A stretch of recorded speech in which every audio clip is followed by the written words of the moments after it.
grabar y muy bien. Bien, entonces vamos a iniciar con los elementos que ya le había planteado. Primero el tema de presentarle algunos elementos básicos que nos ayuden entonces a tener mayor claridad del proceso de investigación, la estructura de la investigación, cómo se construye una estructura coherente en un diseño de investigación. Elementos fundamentales, no vamos a entrar a todo y cada uno y a profundidad porque hay manuales de más de 800 páginas para explicar eso, que no podemos tener tiempo. Pero si solo si hay alguna duda, algún aspecto sobre ello, entonces vamos a eso para tener un poco de mayor claridad. Les presento un ejemplo de cómo se puede construir coherentemente este diseño de investigación de un ejemplo que tengo muy sencillo. Espero que sea muy sencillo. Eso traté de hacer el ejercicio, de hacerlo sencillo. Y tercero, vamos a las recomendaciones que le he hecho del, del segundo, digamos ya, del trabajo de ustedes, de la primera etapa de construcción del diseño de investigación, al cual ustedes ya habían integrado mis recomendaciones, pero que todavía yo les hice unas segundas recomendaciones a su segundo texto, ¿no? Entonces, luego vamos sobre eso. Entonces, básicamente esa es la agenda.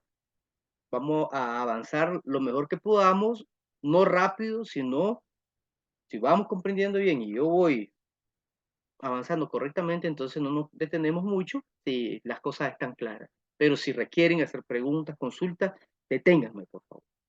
Por favor, es importante comprender estos asuntos para sus propias investigaciones. Muy bien.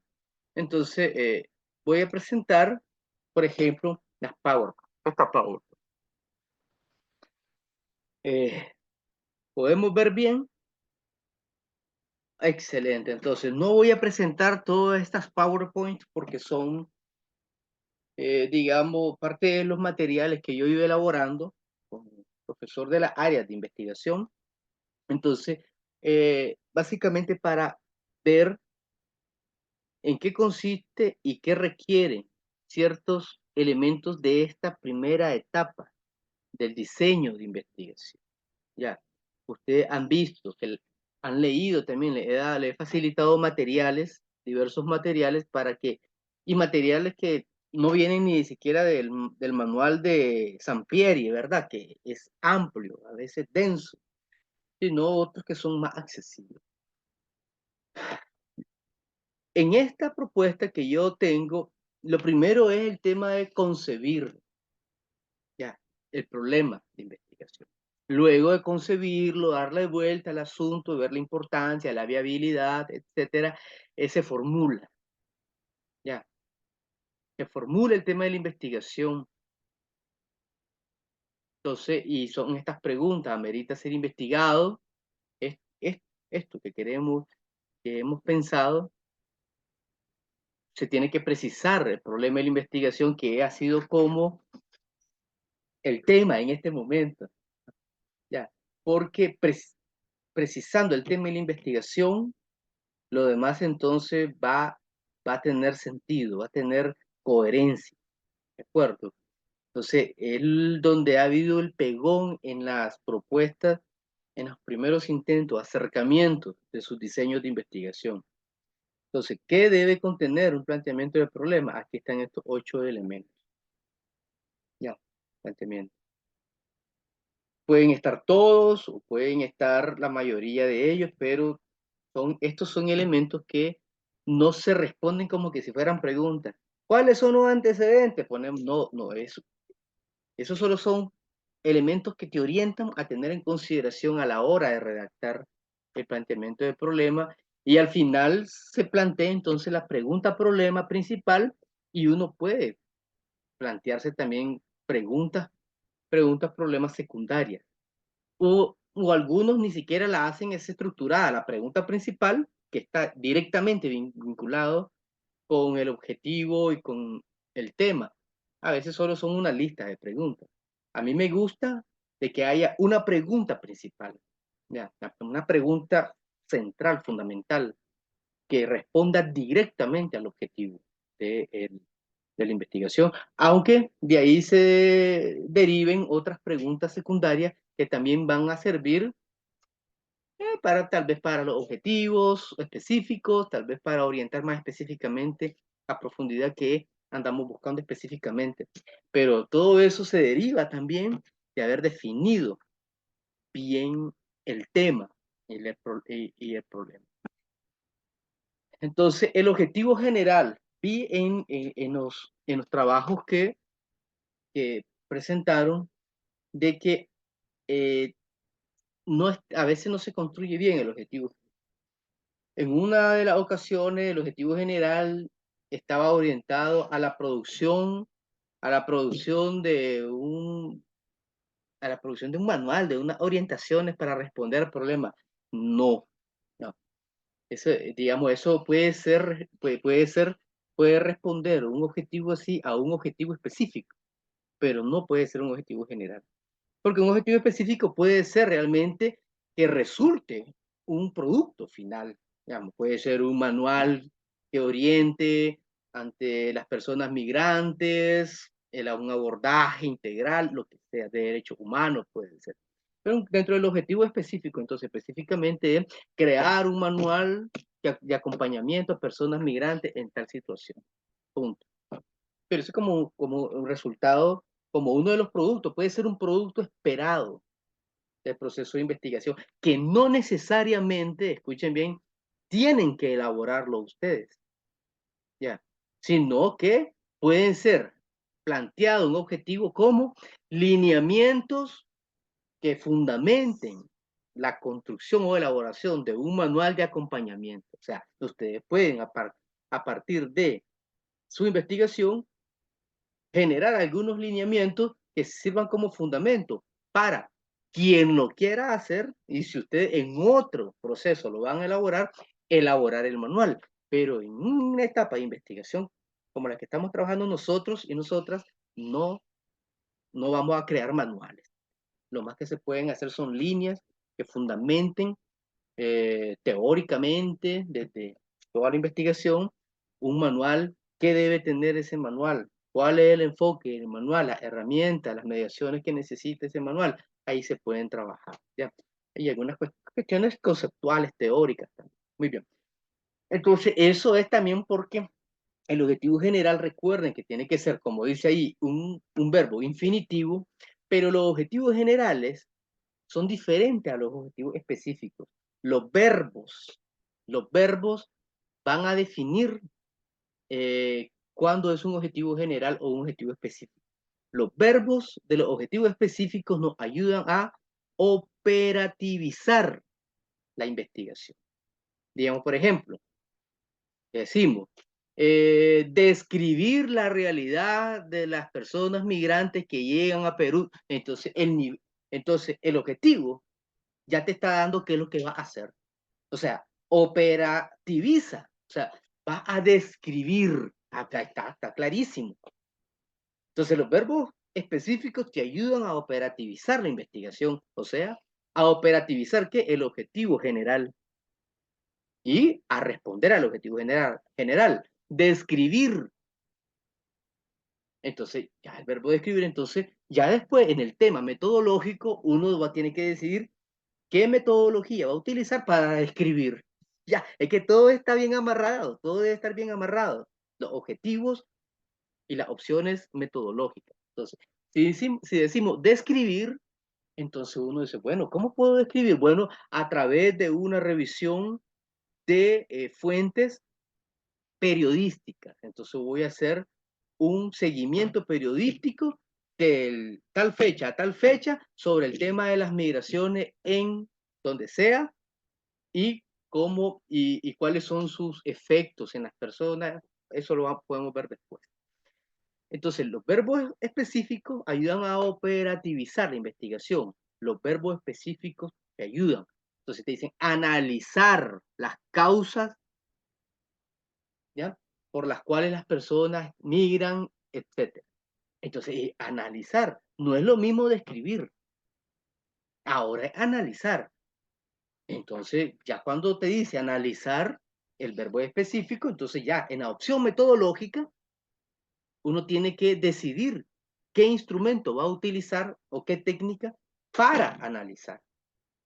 Bueno, entonces alguien podría decir, bueno, está la base de datos del gobierno, está la base, está el informe del PNUD, está el informe de ACNUR, está el informe de lo que sea. Entonces, ahí está. Voy a analizar esa base de datos. ¿Ya? Entonces, y ya lo decide usted. Si puede ser a través de diferentes herramientas que ofrecen sin número de manuales, ya sea a través de una matriz en Excel, donde uno va ubicando lo que se dice, y al final a la derecha un cuadro donde diga comentarios. Y ustedes analizan comparativamente las diferentes fuentes y al final un cuadro comparativo. Pero obviamente todo análisis parte de una base teórica, que es lo que vamos a trabajar en las próximas sesiones. No estamos ahorita en el marco teórico. Todo análisis se hace a partir de un paradigma, de un modelo, desde dónde se juzgan los fenómenos, desde dónde se teoriza, desde dónde se analiza. ¿Desde dónde se analiza? ¿De la pura abstracción o juicios personales? No, se analizan desde un marco teórico o desde un paradigma interpretativo que te lo puede dar la sociología, te lo puede dar la politología, te lo puede dar la antropología. Eso va a depender la perspectiva teórica, que es otra cosa que más adelante vamos a ver. La perspectiva teórica es desde donde uno analiza, desde donde uno interpreta, desde donde uno hace un juicio teórico, académico. Porque a veces dicen, bueno, vamos a analizar, pero ¿desde dónde? O sea, este es el instrumento, o sea, este es el instrumento, perfecto. Vamos a aplicar una tabla de Excel y vamos a hacer un análisis comparativo de fuentes de este tipo. Eso es correcto. Ajá. Pero ¿qué categoría está utilizando para el análisis? ¿Se entiende eso, verdad? ¿Ya? ¿Qué categoría está utilizando? ¿Desde dónde lo está haciendo el juicio? ¿Desde qué modelo teórico? ¿Desde qué propuesta teórica? Esa es la gran cuestión en el análisis. Entonces, el objetivo general obviamente se plantea con un objetivo que sea más general. Por ejemplo, diagnosticar el estado de las migraciones según los instrumentos de protección a las personas migrantes. Entonces evaluar o diagnosticar. Vamos a quitar diagnosticar, suena médico. Vamos a evaluar. Entonces, evaluar la aplicación de los instrumentos jurídicos de protección a las personas migrantes. Entonces, es una evaluación. Entonces, es un verbo amplio de que te permite entonces evaluar los instrumentos. Luego vienen los objetivos específicos que te operativizan ese verbo general que evaluar. O sea, ¿cómo? Entonces la pregunta es, ¿cómo va a evaluar eso? A través de ABC. Y ese ABC realmente son tus objetivos específicos. Porque el ABC, tu objetivo específico, te dicen qué va a hacer. Y eso te ha relacionado directamente con las opciones metodológicas. ¿Qué va a hacer? Siempre se pregunta uno, ¿cómo lo va a hacer? Que es lo metodológico. Muy bien. Eso, ahora, una hipótesis, entonces, eso. Es una respuesta tentativa a la pregunta fundamental que orienta la investigación. ¿Ya? Entonces, y aquí están algunos elementos que sirven. No son camisa de fuerza, oiga, son orientaciones, preguntas, elementos que le ayudan a uno a imaginarse mejor, a entender mejor qué es lo que se espera ahí para construir una hipótesis. Así igual, justificación, objetivo, etc. Ya, entonces, muy bien. Y eso es lo que vamos a trabajar en las siguientes dos sesiones. El marco referencial que le llaman. El marco referencial consta del marco histórico, el marco teórico y el marco metodológico. Como vemos, el marco histórico tiene que ver con antecedentes temporales y espaciales del fenómeno en su contexto específico. O sea, ya no es la migración en general. Vamos a hablar de las personas que están en el Puno, o que están en Lima, o que están en San José, Costa Rica, o que están en Managua, Nicaragua, o que están ¿qué les digo yo? En México, en alguna ciudad de México, ¿ya? Entonces, específicamente en esa ciudad hay una comunidad específica.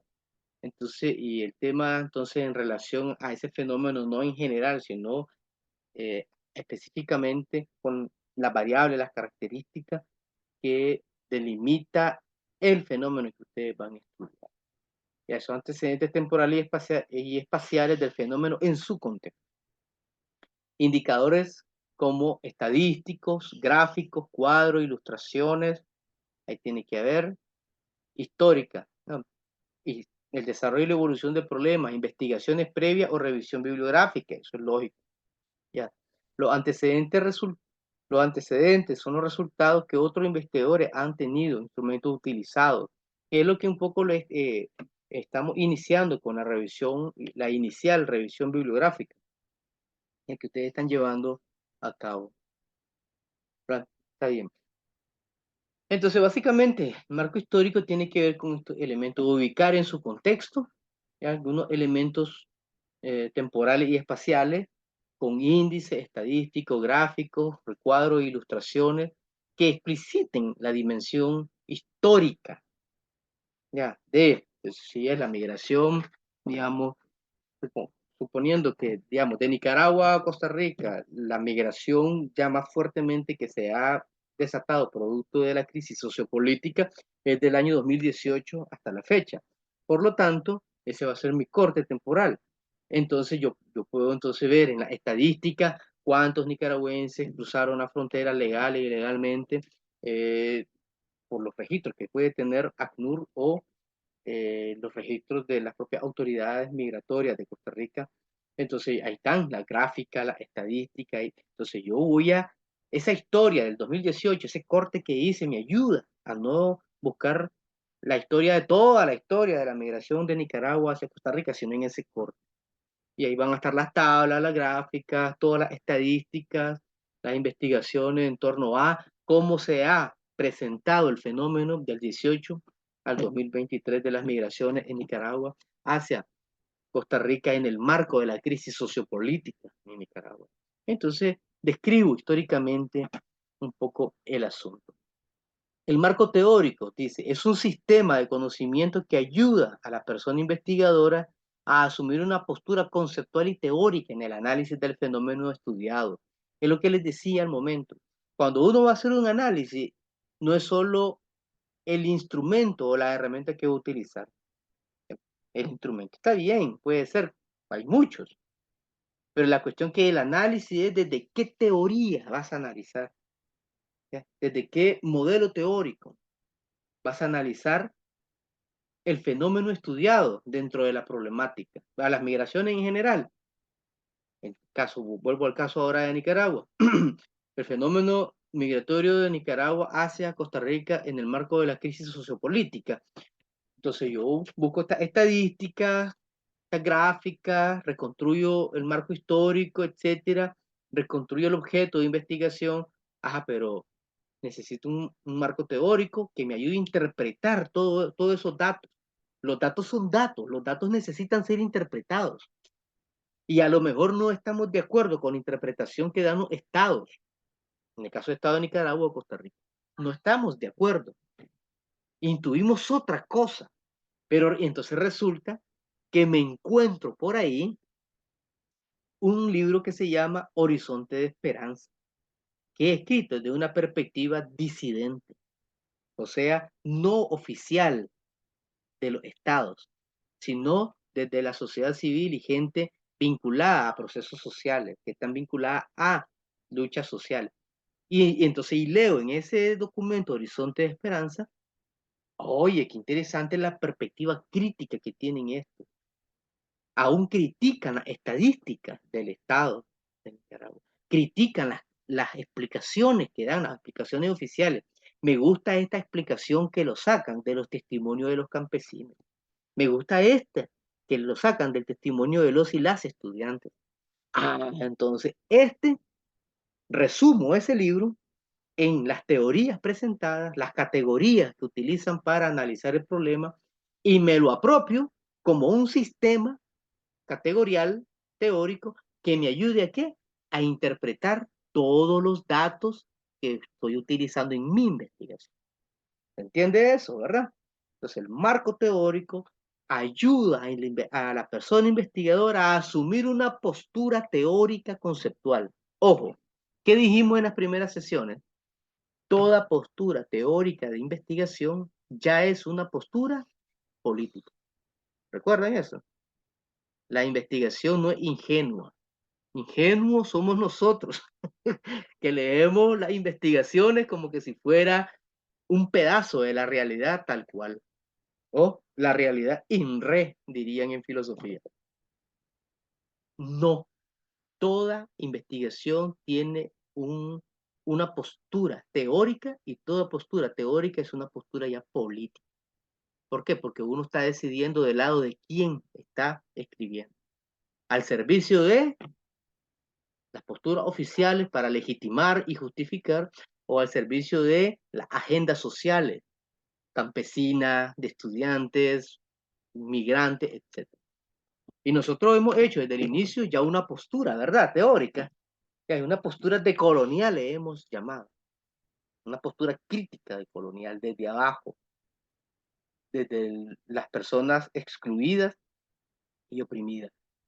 Ya, permite la confrontación entre diferentes enfoques y paradigmas que abordan las variables del problema en cuestión, y que permite apoyar la hipótesis y los conceptos y teorías que sustentan el trabajo de campo. Entonces, el marco teórico son como los lentes de Luis. Si Luis no tiene esos lentes ahorita, no puede leer. Le ayuda a leer, y esos lentes, Luis, deben de tener una medida específica. No es cualquier medida. La medida es la medida que te permite ver adecuadamente según lo que requieres. Exactamente eso pasa con el marco teórico. Son nuestros lentes desde los cuales vamos a elegir todo.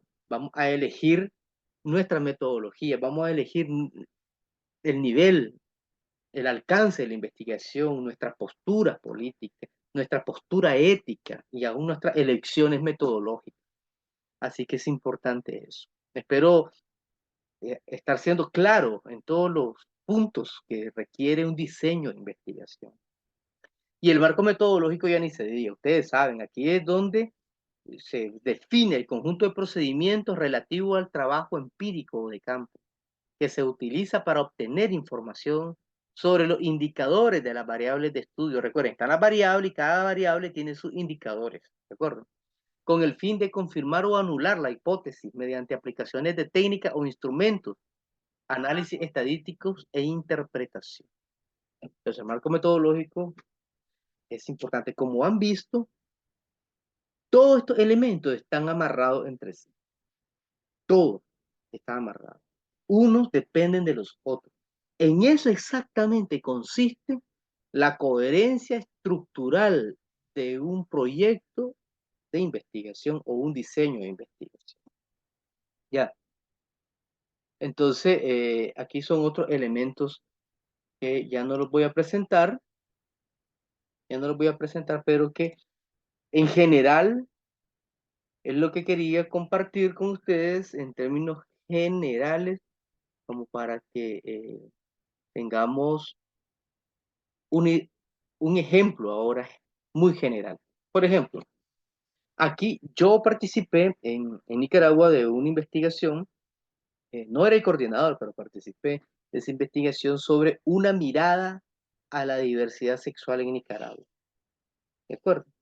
Entonces, entonces yo no lo tomo igualito, ya, pero sí tomo como ejemplo esa investigación para que ustedes vean, observen lo que está a colores. Ya, entonces digo aquí, ejemplo de tema. Fíjense en la estructura, es la construcción, es la coherencia en la construcción. Fíjense en la estructura. Ejemplo de tema, la discriminación, miren, la discriminación contra la diversidad sexual y el rol del Estado nicaragüense en la promoción de los derechos humanos para la convivencia y respeto de la dignidad humana en su diversidad. Ese es el tema de la investigación. Ahora, el problema debe contenerle, he dicho, las mismas variables de investigación que el tema. El problema entonces es este. La discriminación contra la diversidad sexual en Nicaragua vulnera los derechos humanos y la dignidad humana. Son ejemplos del problema. Ahora, ese tema y eso que se ha detectado, el tema específico, que es la vulneración de los derechos y la dignidad humana de las personas de la diversidad sexual, cuando quieren tener acceso a los servicios públicos en Nicaragua, entonces se convierte en pregunta-problema y contiene los mismos elementos del tema. Dice, ¿cuál es el rol? Miren, la discriminación contra la diversidad sexual y el rol del Estado nicaragüense. Y ahora vean la pregunta. ¿Cuál es el rol del Estado nicaragüense en la erradicación de la discriminación hacia la diversidad sexual y la promoción de los derechos humanos para la convivencia y respeto de la dignidad humana en su diversidad? Es el mismo tema, ahora convertido en pregunta-problema. Es un ejemplo. ¿Tiene las mismas variables? Sí. Ahora, está presentado en formato de pregunta-problema, pero tiene que mantener las mismas variables.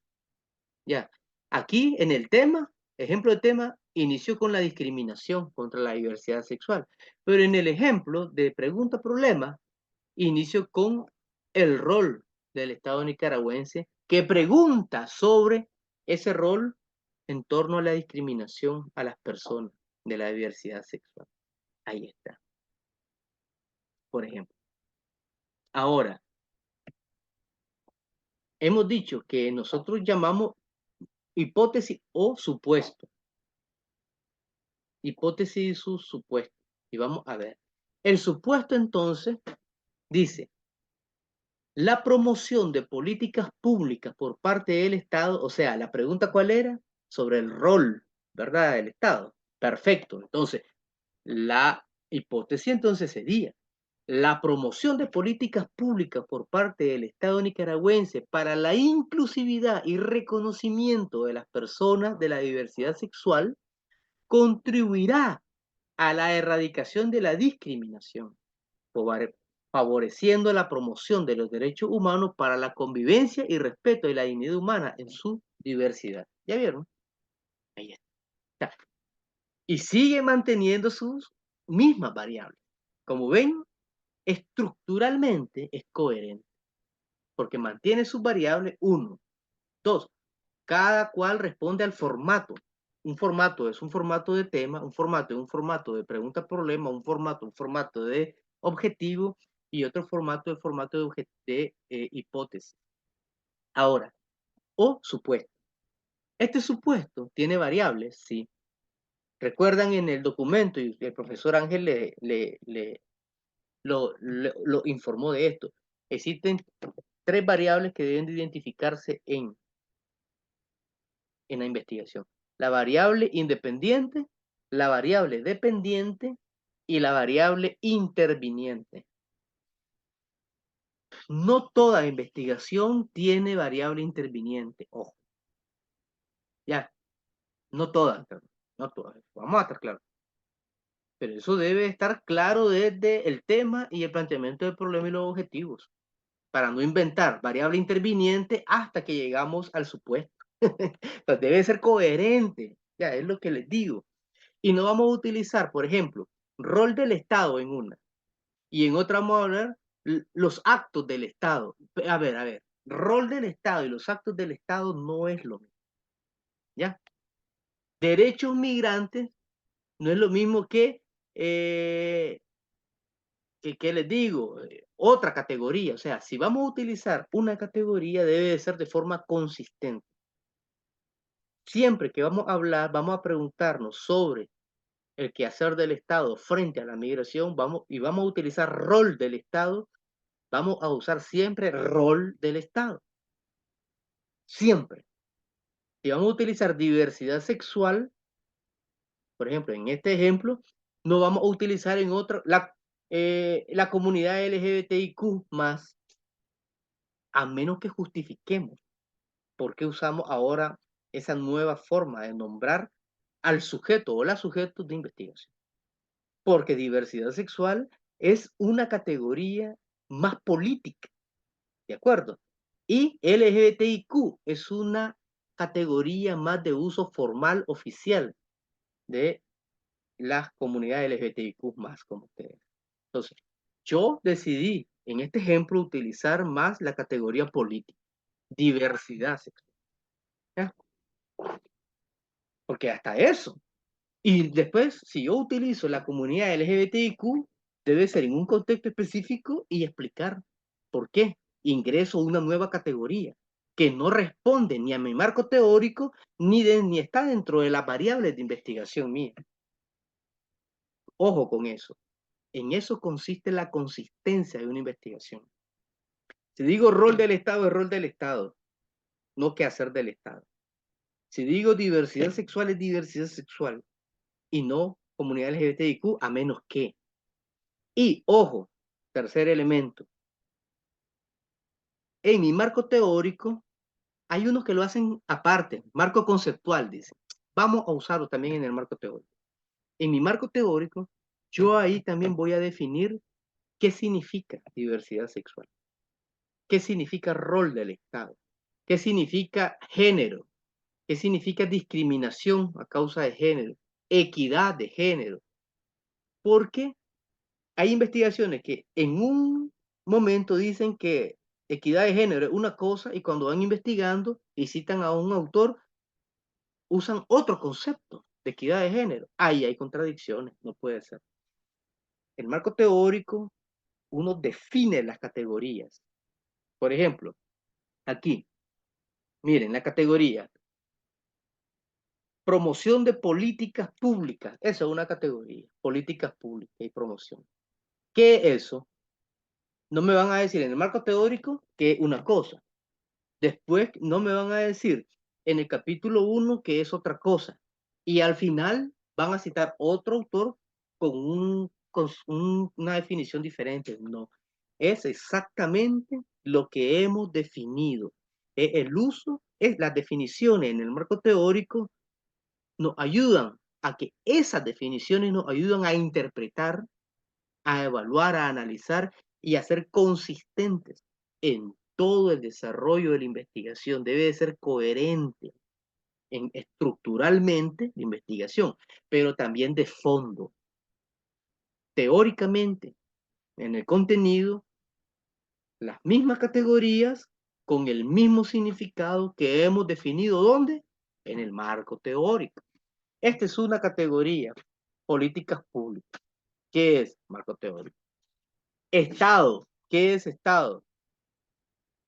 ¿Qué es inclusividad? Ahí está, otra categoría importante, ¿verdad? En estos temas actuales. Reconocimiento, una palabra que es central hoy día. Ahora, personas de la diversidad sexual, discriminación, promoción de los derechos humanos. Miren cuántas categorías. Convivencia y respeto. Dignidad humana.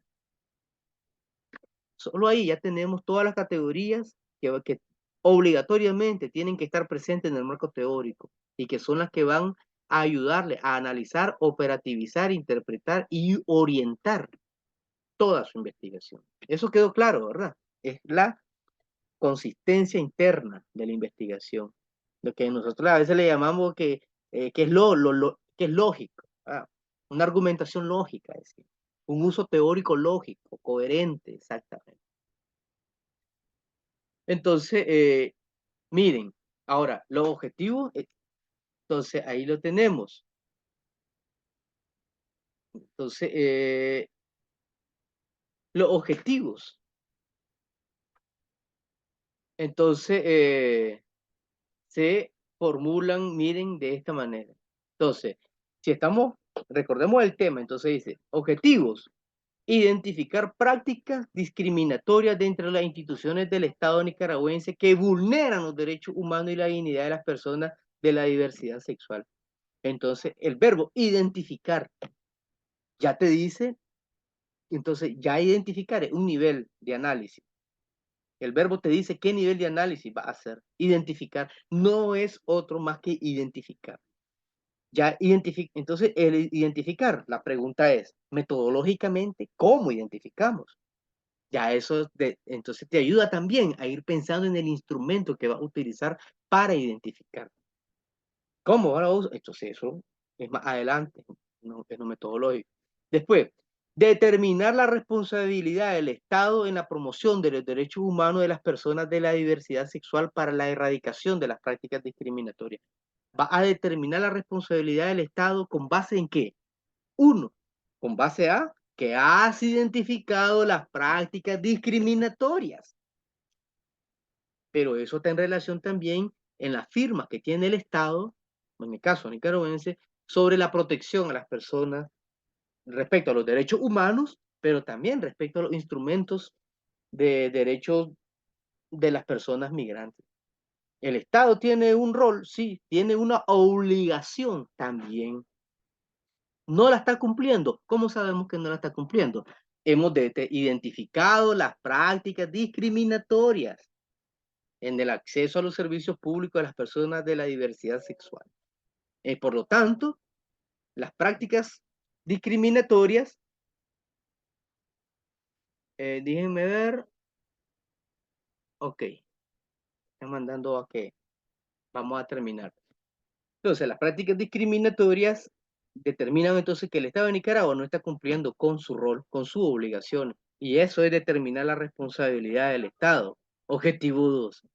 El objetivo 3, evidenciar que la erradicación de la discriminación hacia la diversidad sexual en las instituciones prestadoras de servicio aporta a la convivencia y respeto de la dignidad humana en su diversidad. Se sale un poquitito, pero mantiene todavía la coherencia.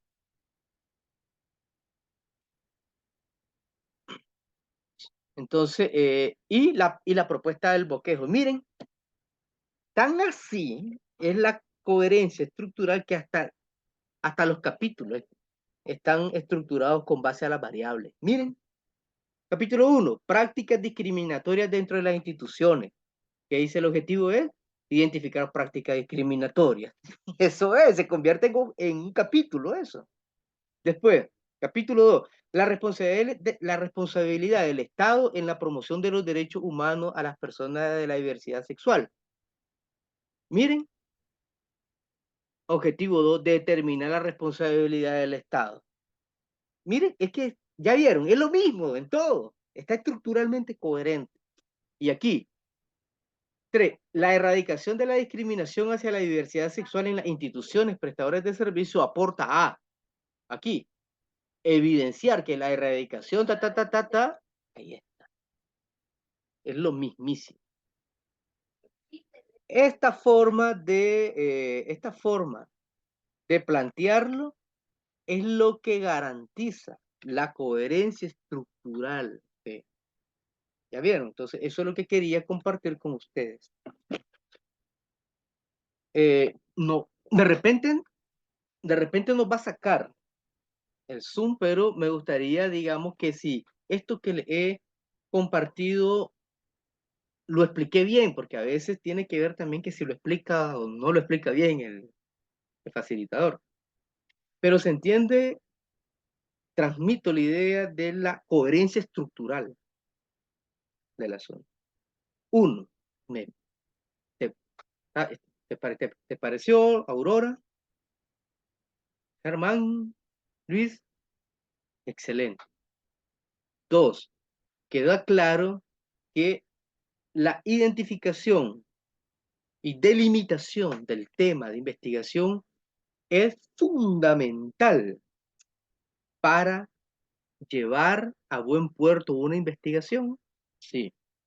Y los elementos no solo tiene que ver con que me apasione saber sobre ese asunto, ¿ya? Y que tenga los recursos, o sea, la viabilidad de la investigación. Tengo tiempo, tengo recursos bibliográficos o económicos, lo que sea. Bueno, también tiene que ver con otros elementos, ¿ya? Por ejemplo, que debe de contener el tema las variables que vamos a investigar, como les expliqué, ¿verdad? La crisis humanitaria de las personas migrantes que llegan a Lima, ¿ya? La otra variable es el rol del Estado de Venezuela o de Perú para resguardar los derechos de las personas migrantes. Y entre esas dos variables, que está la variable independiente y la dependiente, podemos agregar una interviniente. ¿Verdad? Y podemos poner, digamos, la crisis humanitaria de las personas migrantes y el rol del Estado peruano para el resguardo de esos derechos, eh, una perspectiva, ¿qué le digo?, de derechos humanos. Entonces, resulta que la interviniente tiene que ver con una propuesta desde los derechos humanos para la atención a la interviniente es la respuesta, ¿verdad? Pretende, pretende. Entonces, ahí tenemos ejemplo, un ejemplo. Entonces, ese otro elemento que el tema, así tanto como el supuesto o hipótesis, deben de tener las mismas variables. Como he dicho, no todas las investigaciones tienen variable interviniente, pero sí la dependiente y la independiente tienen que. Ya, por ejemplo, la crisis humanitaria, las personas migrantes que llegan a Lima, Perú, entre la fecha, tal fecha y tal fecha, y el rol del Estado en la atención de estas personas. Diciéndolo así, ¿verdad? Nada, sin la fórmula, sino solo para identificar los elementos que debe contener. Ya. Entonces, entonces con esa claridad es suficiente. Entonces, ¿qué opinan? ¿Está claro? ¿Hay alguna pregunta sobre lo expuesto? Sí está claro, profesor, pero esto, como dijo al inicio, se practica, ¿no? Entonces, Sí, con nuestro tema, pensándolo, reformulándolo, es que creo que va a cuajar. perfecto, sí, exactamente. Esto se trata de aprender haciendo. Sí, porque se ve fácil ahí cuando lo ha planteado, o si tiene coherencia, usa las mismas variables, dependientes, dependientes. Es el mismo. Lo que yo entiendo es que hay que tener claro cuáles son las variables. Y según esas variables comienzas a definir el tema, los objetivos, el supuesto, porque tienen que estar dentro de las variables, ahí las variables. Entonces, pero al momento de tocar con nuestras variables y reformular, yo creo que ahí está la pensadera, ¿no? Pero sí, es una orientación un ejemplo que nos va a ayudar, ¿no? Muy bien, excelente. Agradable. Las últimas recomendaciones. Los temas, pues, los vamos ajustando, ya muy bien, de acuerdo. Pero hay un elemento que me parece que es digno de llamar la atención, que estamos trabajando muy bien en la construcción del fenómeno o acercándonos a construir el tema, la pregunta-problema, etcétera, de la problemática que vamos a investigar a nivel de realidad. Pero no veo, por ejemplo, un objetivo que nos lleve a usted al tema de la revisión histórica. Recuerden que el curso es historia y realidad. Y solo con plantear los antecedentes que te piden en el marco histórico, dentro del marco referencial del marco histórico, ¿verdad? En el marco histórico, no. Ya. Yo creo que sería interesante un capítulo que responda a un objetivo, un primer objetivo quizás, ¿verdad? Describir o quizás revisar, ¿verdad? O sea, no nos comprometamos demasiado con revisar, vamos a ver. Ya, digamos, supongamos, revisar el comportamiento, el fenómeno X, ¿ya? En la historia de Perú, en la historia de Honduras. Y ahí sí tiene que ser un marco muy amplio, porque tenemos que responder a uno de los elementos del curso, que es historia.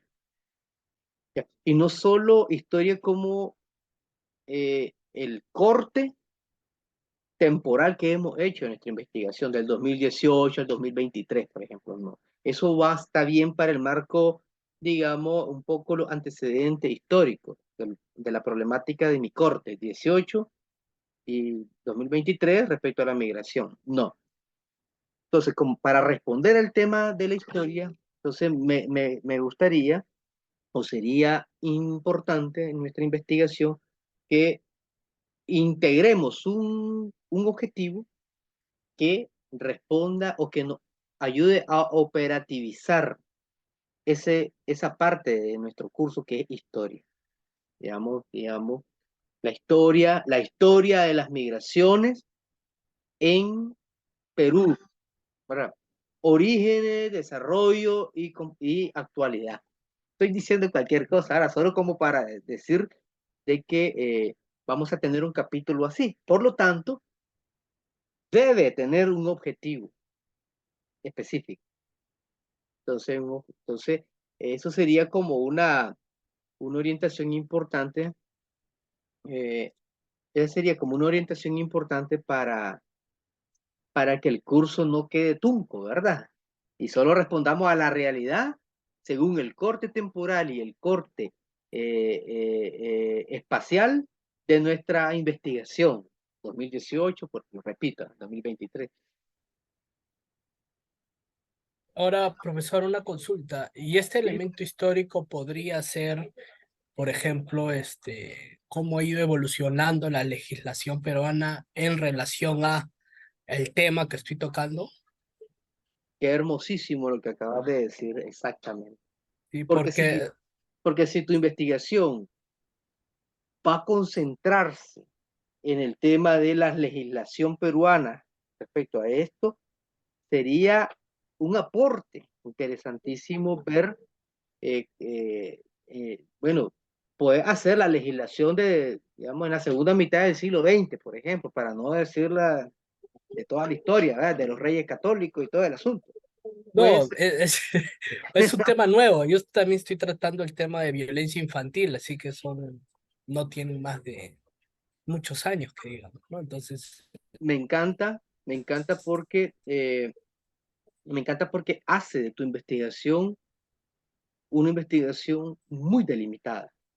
O sea, vas a ver cuál ha sido el tratamiento desde la legislación de tu país respecto al tema que vas a tocar, o sea, el tema de la niñez, violencia, tiene una cosa así, es como sí, tu tema. sí, Sí, sí, entonces lo haces muy bien delimitado tu investigación. Y tenemos las variables, legislación, y al Código de la Niñez o la legislación sobre eh, los derechos de la niñez, uno, violencia en la realidad hacia la niñez en tu país.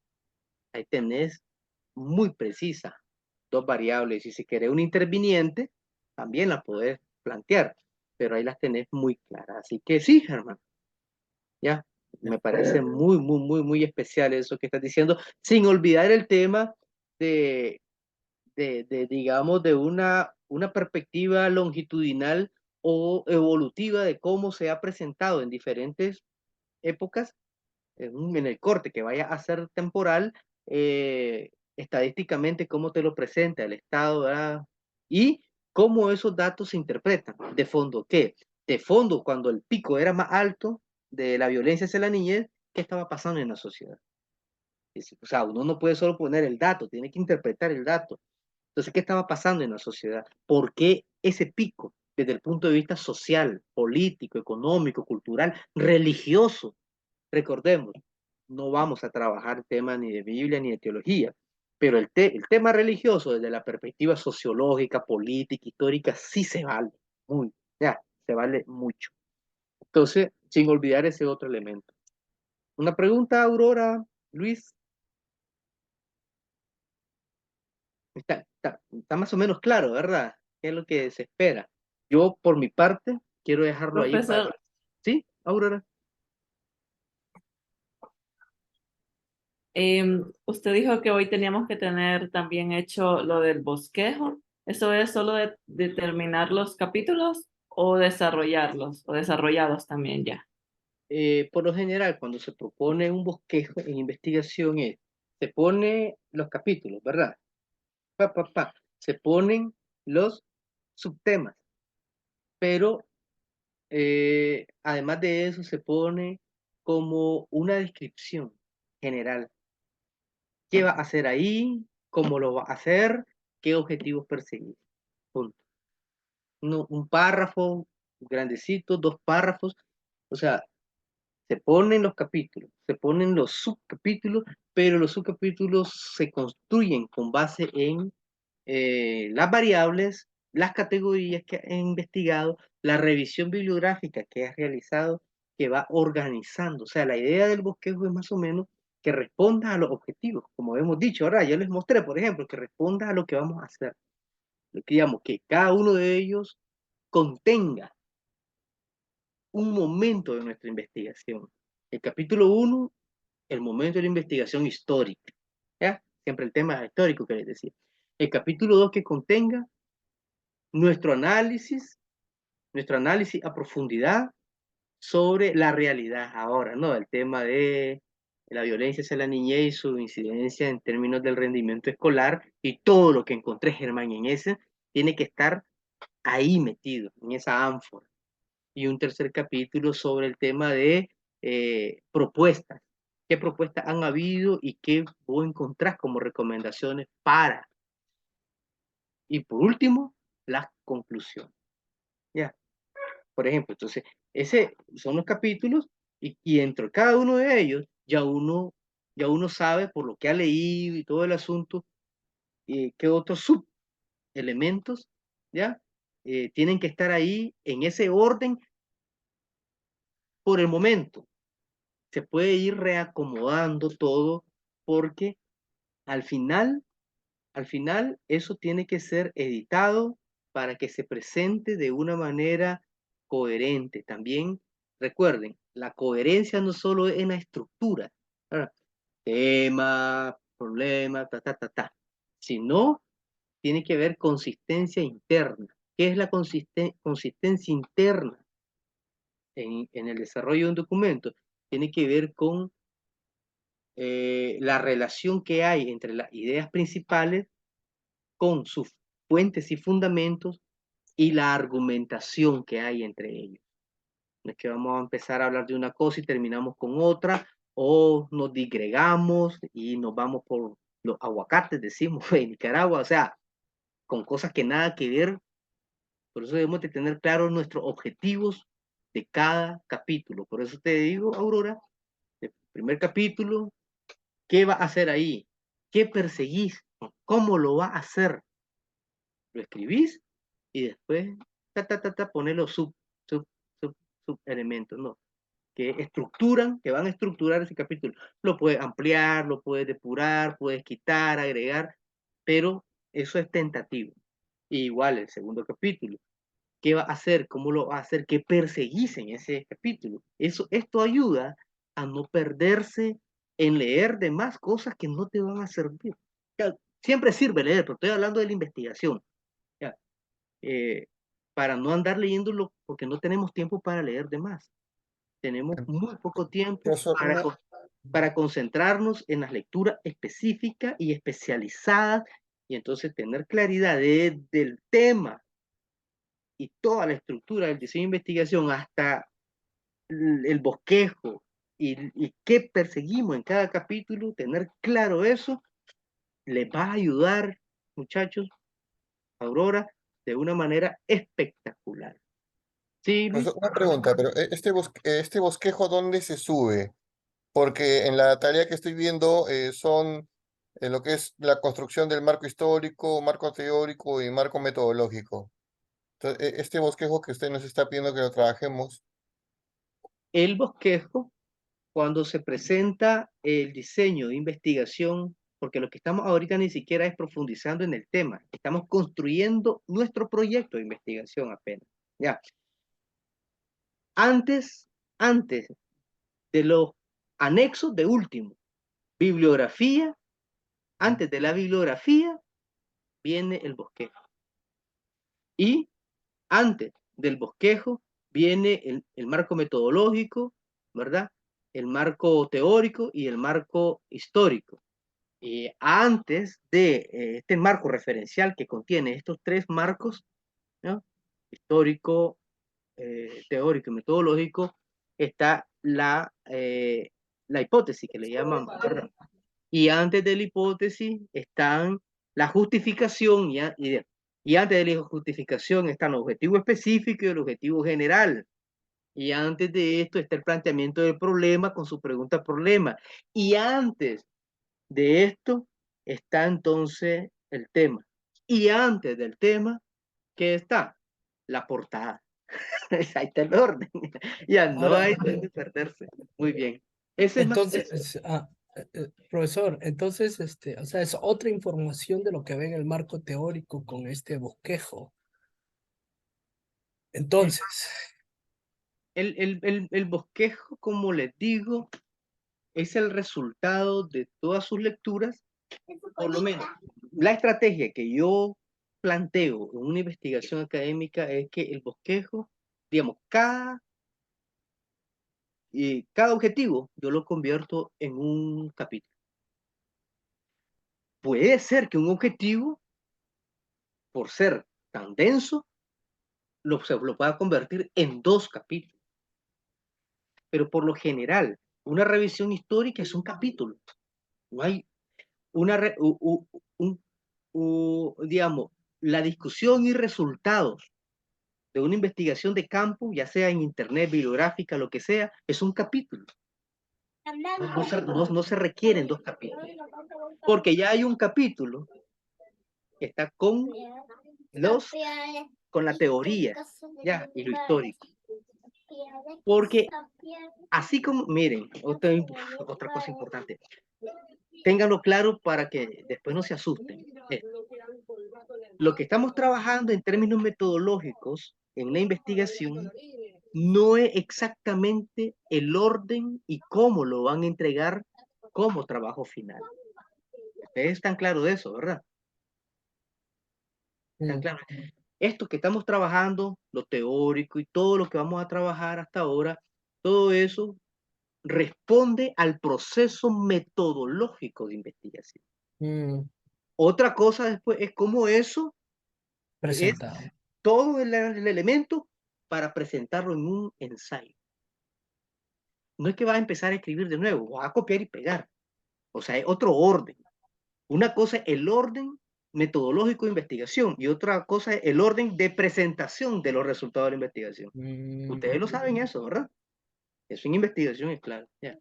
Entonces, por eso uno ve en investigaciones que muchas discusiones que se dieron no aparecen en los informes de investigación de los centros de investigación académica, ¿ya? Porque esos responden a procesos de investigación metodológica, pero el informe de la investigación es otra cosa. ¿Ah? Entonces, ojo, y no se preocupen, no es que van a empezar a escribir de nuevo. Mucho de lo que vamos a hacer es simplemente trasladar toda esta información a un formato, con un orden específico. Eso es, ¿de acuerdo? Para que no digamos que vamos a trabajar de nuevo, no, solo es trasladar la información en un nuevo orden.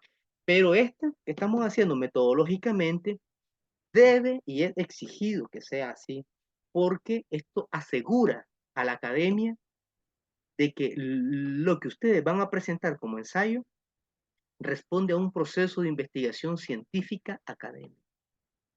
¿De acuerdo? Es lo que estamos haciendo ahorita. Y el documento que ustedes van a entregar está respaldado por un proceso científico de investigación. Y nadie puede decir que eso es inválido o ilegítimo. ¿Ya? La única manera de invalidar una investigación como esta y con el rigor que lo estamos haciendo es que hagan otra investigación comprobando lo contrario. Ya. pero nadie puede decir que la investigación que están haciendo ustedes es ilegítima, que no sirve y que no es académica o científica, porque está respaldado por un proceso de investigación científica, que es el momento metodológico que ustedes están aplicando los pasos para presentar luego su trabajo.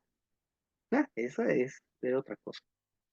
Solo esa advertencia porque de repente pues nos podemos asustar, ¿verdad? Cuando yo les pida y entréguenme el trabajo final y me entregan el mamotreto de todos los pasos metodológicos que estamos trabajando ahorita y no es eso, ya, sino que de todos modos yo les facilitaré el formato, ¿verdad?